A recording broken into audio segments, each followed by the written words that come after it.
Hello दोस्तों, स्वागत है आपका हमारी यूट्यूब चैनल एनसीईआरटी सर्कल में। दोस्तों, एनसीईआरटी का अच्छा इतिहास विषय पर हम कंप्लीट चर्चा कर चुकी है। आपको प्लेलिस्ट में सारी वीडियो मिल जाएंगी दोस्तों। और एनसीईआरटी का अच्छा भूगोल विषय पर भी हम कंप्लीट चर्चा कर चुकी है। आपको वो भी प्लेलिस्ट में सारी वीडियो मिल जाएगी दोस्तों।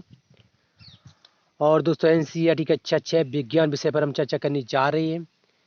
इससे पहले हमने 5 अध्याय कंप्लीट कर लिए। ये हमारा 6वां अध्याय है दोस्तों, एक महत्वपूर्ण जानकारी, हमारे यूट्यूब चैनल एनसीईआरटी सर्कल में आपको कक्षा 6 से लेकर कक्षा 12 तक सभी विषयों की एनसीईआरटी पुस्तकों के वीडियो मिलेंगे दोस्तों। तो बनी रहिए हमारे यूट्यूब चैनल एनसीईआरटी सर्कल पर दोस्तों। और हमारे यूट्यूब चैनल एनसीईआरटी सर्कल को आप सब्सक्राइब कीजिए, शेयर कीजिए, लाइक कीजिए दोस्तों। ठीक है दोस्तों, और आप शुरू करते हैं दोस्तों।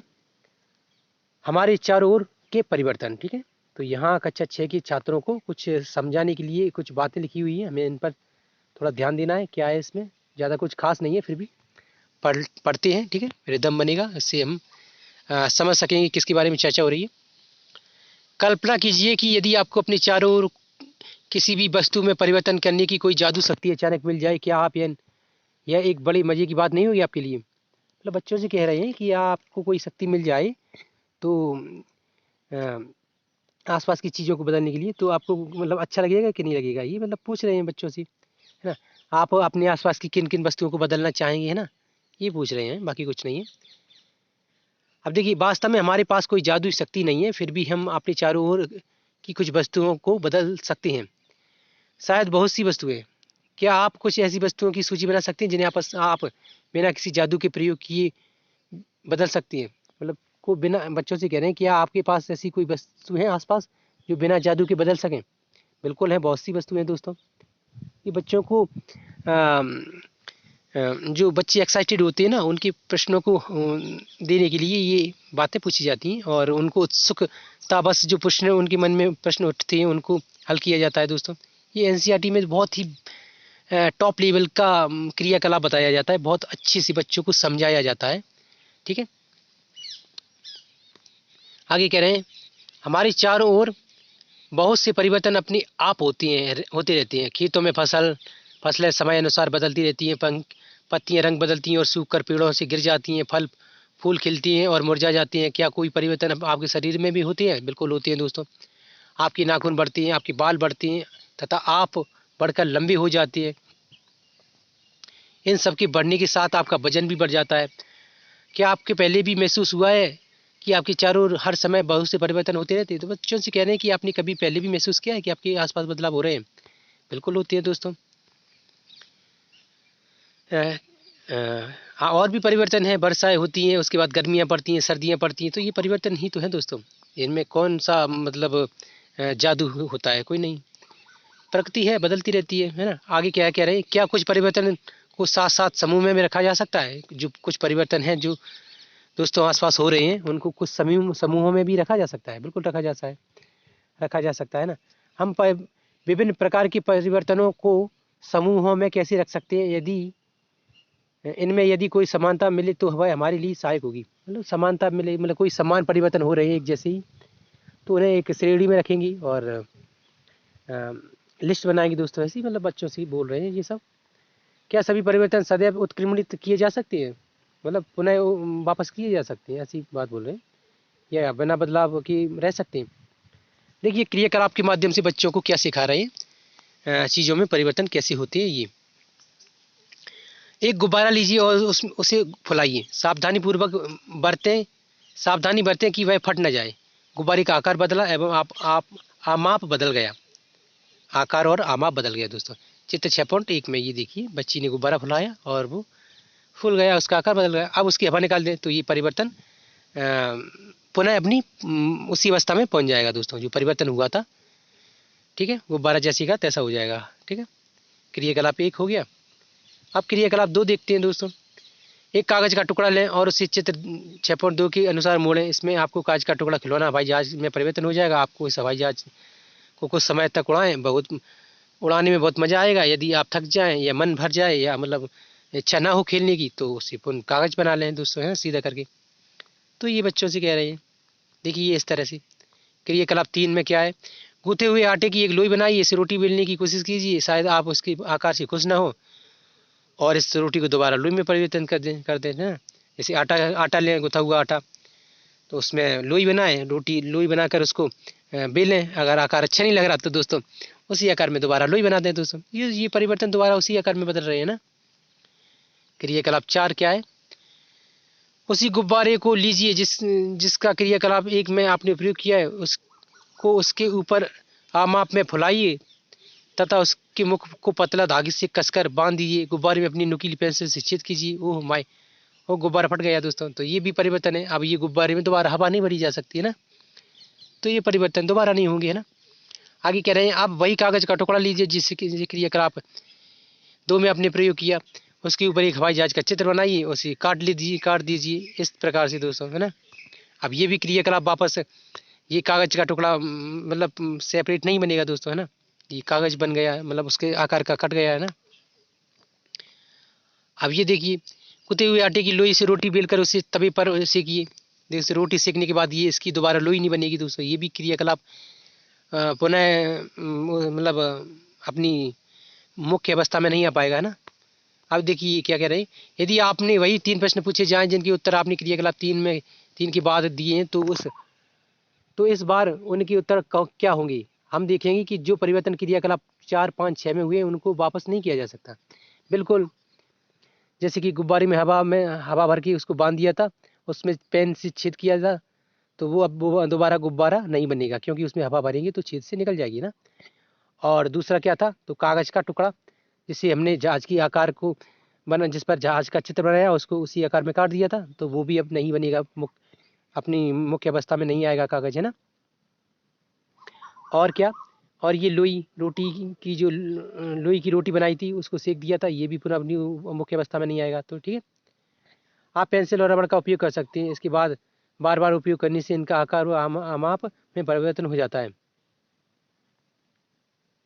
पेंसिल और रबड़, देखिए दोस्तों, रबड़ को किसी अक्षर पर जब रगड़ते हैं तो अक्षर को मिटाने के लिए, तो वो रबड़ धीरे धीरे खत्म होने लगती है ना। ये परिवर्तन दोबारा मतलब रबड़ को उसी अवस्था में नहीं लाया जा सकता, है ना। और पेंसिल को छीला जाता है तो पेंसिल को दोबारा पेंसिल नहीं बनाया जा सकता। ये परिवर्तन बोल रहे हैं, ये पुनः अपनी अवस्था में नहीं जा सकते। आगे क्या कह रहे हैं, तो आगे कह रहे हैं उलट सकती है। तो यहाँ क्या था, क्या इन परिवर्तनों को उलट सकते हैं? बिल्कुल नहीं उलट सकते। आपने एक कुम्हार को अपने चाक पर काम करते हुए देखा होगा, जो मिट्टी की घड़ी बनाती हैं, वह मिट्टी के ढेर को बर्तन में बदल देता है। क्या यह परिवर्तन उत्क्रमणित किया जा सकता है? वह अब मिट्टी को बर्तन को भट्टी में सेकता है। क्या अब इस परिवर्तन को उत्क्रमणित किया जा सकता है? तो जब तक मिट्टी को सेका नहीं गया है तब तक तो वो मिट्टी अपनी मुख्य अवस्था में जा सकती है, वो घड़ा सॉरी। और अगर मिट्टी को उस घड़ी को सेक दिया गया है मिट्टी अग्नि आग में, तो वो अपनी मुख्य अवस्था में नहीं जा सकता, है ना। आगे कह रहे हैं 6.1 में कुछ सामान्य परिवर्तन दिए गए हैं। आपके विचार में इनमें से किन परिवर्तनों को उत्क्रमित किया जा सकता है, मतलब पुनः अवस्था में लाया जा सकता है, नहीं लिया जाए। हमने देखा कि परिवर्तन के सॉरी परिवर्तनों के वर्गीकरण का एक तरीका है यह देखा जाए कि क्या उन्हें उत्क्रमित किया जा सकता है। कुछ सामान्य परिवर्तन, कच्चे अंडे से उबला हुआ अंडा, ये नहीं बदला जा सकता, ठीक है।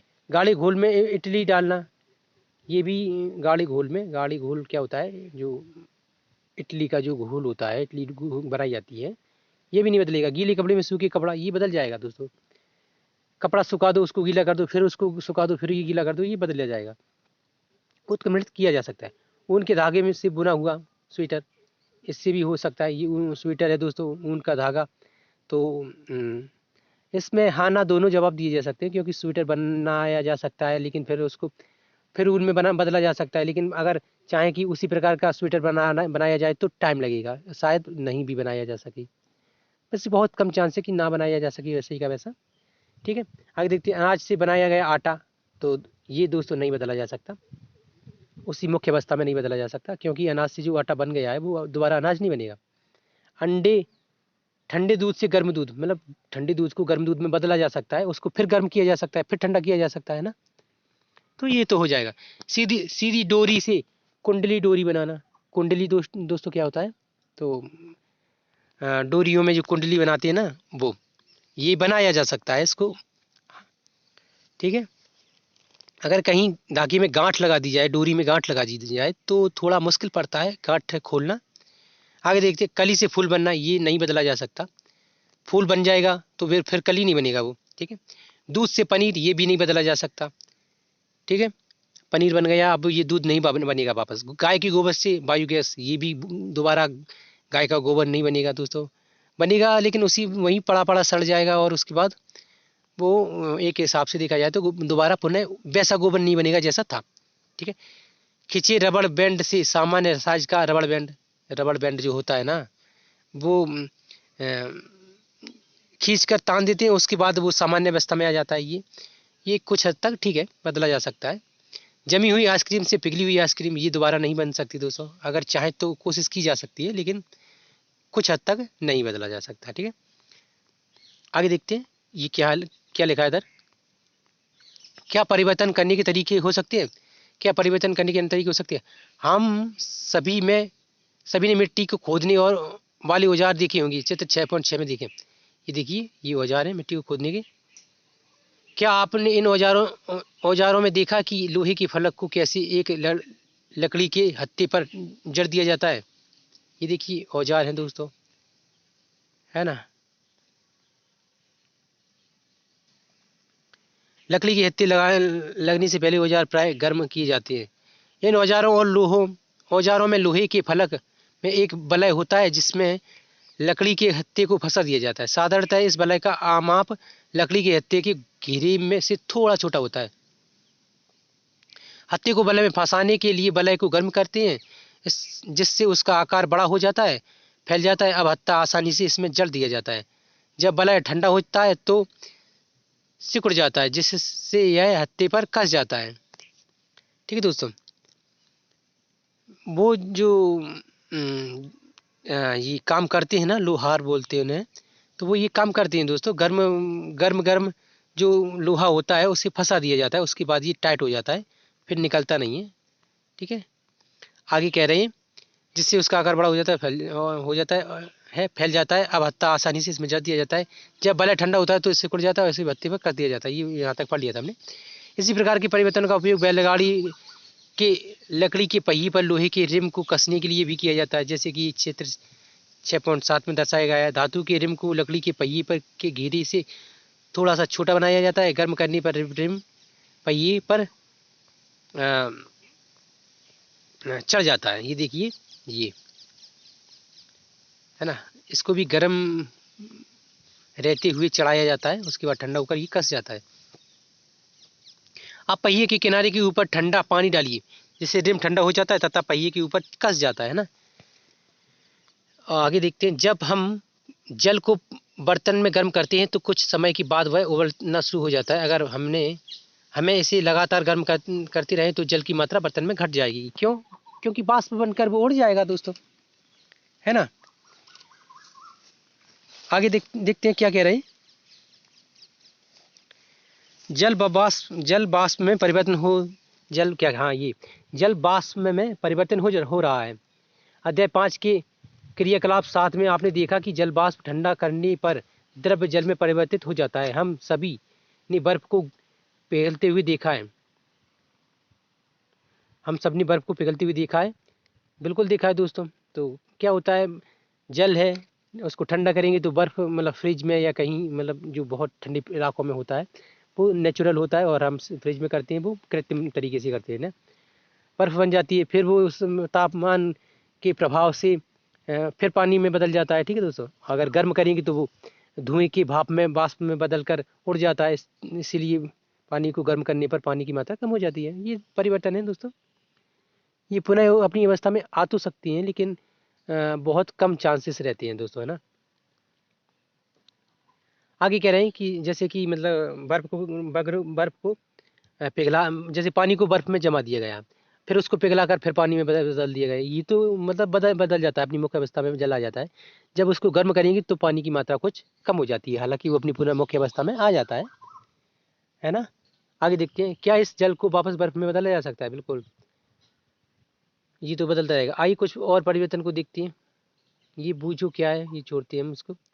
बूझो ने प्राय देखा कि सड़क बनाने वाली सड़क की मरम्मत करने के लिए एक काले रंग की पदार्थ टार को गर्म करती है। बूझो जानता चाहता है कि काली पदार्थ को गर्म करने पर हुआ क्या परिवर्तन उत्क्रमित किया जा सकता है। मतलब जैसे कि वो ही पूछ रहा है, जिस सड़कों पर बिछाया जाता है टार, उसको पिघलाने के बाद उसको मुख्य अवस्था में लाया जा सकता है। तो दोस्तों मुश्किल है, बहुत मुश्किल है होने को। एक परिवर्तन हो भी सकता है लेकिन बहुत मुश्किल है। आगे देखिए, पहली जानना चाहती है कि क्या आपने कभी लोहार की औजार बनाते हुए देखा है। लोहे के टुकड़े को लोहार किस प्रकार विभिन्न औजारों में परिवर्तित करता है। लोहे के टुकड़े को जब गर्म करते हैं तब जब तक लाल न हो जाए, जब वह मुलायम हो जाता है तब उसको पीट कर इच्छानुसार औजार का आकार दिया जाता है।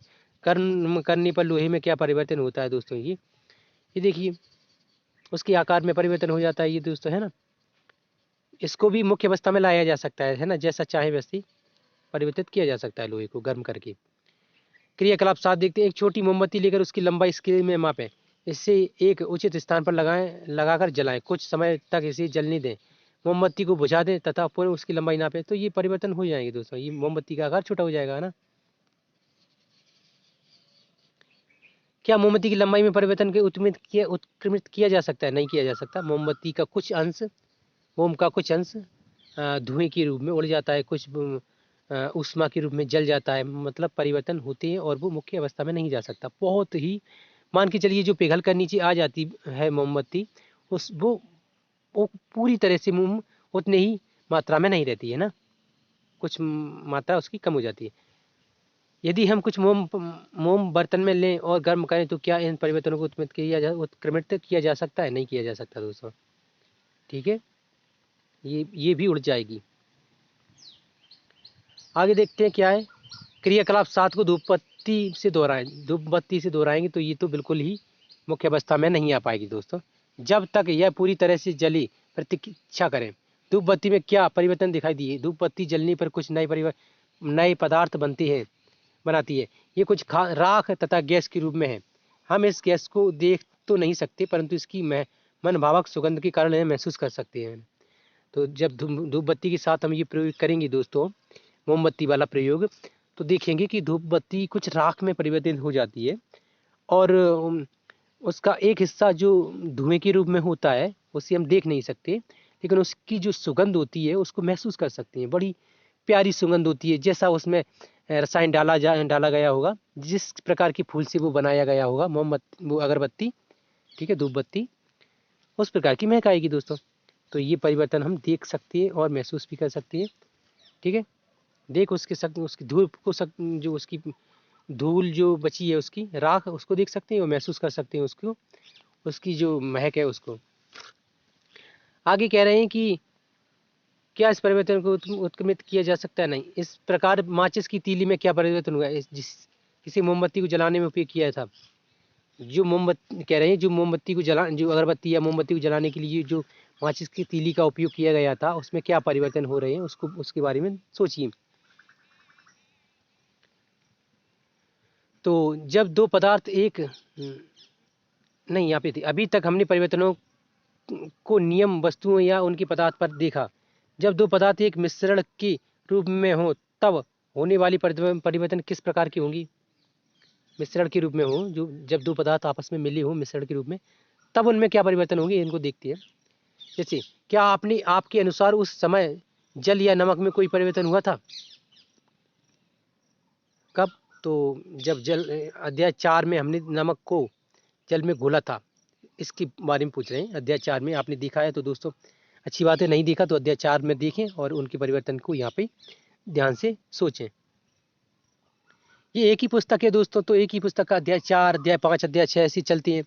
तो बच्चों से कहते हैं आपने अध्याय मतलब 4 में क्या देखा, 5 में क्या देखा, पहले में क्या देखा, तो उनके बारे में पिछली अध्याय के बारे में चर्चा की जाती है यहाँ पे एनसीईआरटी में। ठीक है, अध्याय 4 में हमने नमक को जल में घोला था। क्या आपके अनुसार उस समय जल या नमक में कोई परिवर्तन हुआ था? बिल्कुल हुआ था, नमक घुल गया था जल में। क्या इन परिवर्तन को उत्क्रमित किया जा सकता है? बिल्कुल किया जा सकता है, मुश्किल भी है ना, लेकिन संभव है। अध्याय 5 के क्रियाकलापों में हमने नमक के विलय को गर्म करके नमक प्राप्त किया था। इस प्रकार क्या हम यह कह सकते हैं कि नमक को पानी में घोलने से हुए परिवर्तन को उत्क्रमित किया जा सकता है। बिल्कुल किया जा सकता है। आगे देखते हैं, पहेली ने पूछा, क्या आपने दही को जमते हुए देखा है? बिल्कुल देखा है दोस्तों, दही को जमते हुए सबने देखा है। ठीक है, गुनगुने गर्म दूध में दही की थोड़ी सी मात्रा मिलाइए। दूध मिलाई जाती है। दूध को हिलाकर कुछ घंटों के लिए एक गर्म स्थान पर आराम से रख दें। कुछ ही घंटे में दूध दही में परिवर्तन हो जाता है। क्या इस परिवर्तन को उत्क्रमित किया जा सकता है? नहीं किया जा सकता दोस्तों। वापस दही को दूध में नहीं बदला जा सकता। ठीक है, अब देखते हैं, हमने यह भी देखा कि कुछ परिवर्तन उत्क्रमित किए जा सकते हैं जबकि कुछ अन्य को उत्क्रमित नहीं किया जा सकता। हमारे चारों ओर की वस्तुओं को परिवर्तित करने की बहुत सी अन्य विधियां भी हो सकती हैं। हमारे जो आसपास दोस्तों परिवर्तन हो रहे हैं उनको करने की और भी तरीके हैं, इनके बारे में बताया जा रहा है। और कुछ को बदला जा सकता है अपनी मुख्य अवस्था में, कुछ को नहीं बदला जा सकता उनकी मुख्य अवस्था में। ठीक है दोस्तों, आगे कह रहे हैं, यह संभव है कि इनमें से कुछ को उत्क्रमित किया जा सकता है। ठीक है, किया जा सकता है। इस प्रकार हमारे चारों ओर के परिवर्तनों को दो वर्गों में वर्गीकृत किया जा सकता है। हमारे चारों ओर के जो परिवर्तन हैं उनको दो भागों में विभाजित किया जा सकता है। नंबर एक, परिवर्तन जिन्हें उत्क्रमित किया जा सके तथा परिवर्तन जिन्हें उत्क्रमित नहीं किया जा सके, है ना, ये दो भागों में बांटा जा सकता है। अब देखिए, अपनी उच्च कक्षाओं में इन परिवर्तनों को करने की विधि के बारे में तथा इनको वर्गीकृत करने के बारे में आप विस्तार से अध्ययन करेंगे। आगे की कक्षाओं में बोल रहे हैं, आगे की कक्षाओं में आप इन परिवर्तनों को विशेष रूप से पढ़ेंगे दोस्तों। ये जो परिवर्तन हो रहे हैं इनको आप अच्छे से पढ़ेंगे आगे की कक्षाओं में। ठीक है, अब दोस्तों यहाँ ये खत्म होने वाला है। ये देखिए प्रमुख शब्दावली है, यह प्रमुख शब्द है दोस्तों। परिवर्तन, ये इसकी परिभाषा है। आप यूट्यूब गूगल से कहीं सर्च करके दोस्तों अपनी नोटबुक में लिखें, याद करें दोस्तों। परिवर्तन, संकुचन, बाष्पन, प्रसार, गलन, ये दोस्तों महत्वपूर्ण शब्दावली है। अब देखिए दोस्तों, ये कुछ परिवर्तन को उत्क्रमित किया जा सकता है तथा कुछ को नहीं। ठीक है, पदार्थों को गर्म करने या किसी अन्य पदार्थ के साथ मिश्रित करके उनमें परिवर्तन लाए जा सकते हैं। ठीक है, ये आगे क्या कह रहे हैं, अब ये अभ्यास कक्षा 6 की छात्रों के लिए, ये हमारे लिए महत्वपूर्ण नहीं है दोस्तों। ठीक है, तो बस दोस्तों इसमें इतना ही था दोस्तों। कक्षा 6 की विज्ञान जो विषय है उसका अध्याय 6 इतना ही था दोस्तों। थैंक यू दोस्तों वीडियो पूरी देखने के लिए। हमारे चैनल को सब्सक्राइब करें दोस्तों, शेयर करें और लाइक करें। Thank you.